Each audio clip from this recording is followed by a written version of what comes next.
po. Kapag lumaki yung negosyo ko ng sabon, pwede na po kayo tumigil sa pagsasaka. Ako na pong bahala sa atin dalawa. Nakakabilib talaga itong apo ko. Masipag na. Matalino pa. Laban! Ako yung top 1? Ano ginagawa niyo? Bitawan niyo ako! Ugly freak! Yung si Magda dyan. Pwede sana yun eh. Pag nakatalikod. Ito kung papastos si Magda ah! Nakakahiya ka. Anak ka ng pulis. Ikaw ang pasimuno ng gulo. Kailan ka ba talaga magsiseryoso? Nay, seryoso naman ako sa isang babae. This November, there's only one name you should remember. Magda! Magda. Aga! Magda Mendoza! Aray, kausap ko na ayos eh!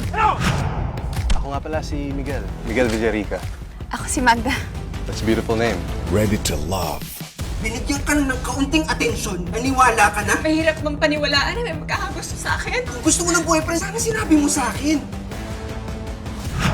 I love you. Nangyari sa'yo, may sakit ka ba? Pakiramdam ko kasi, disiyata ako. Ready to fight. Miguel, Ginagawa mo dito? bakit hindi ka na bumalik? Ben?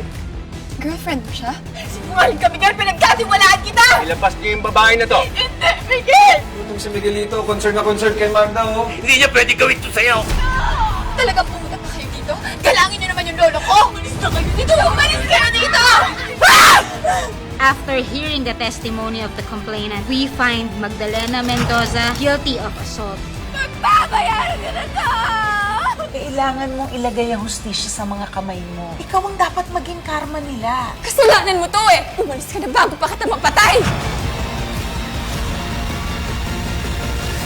Lalaban na nga ba ako sa paraang sinasabi niya?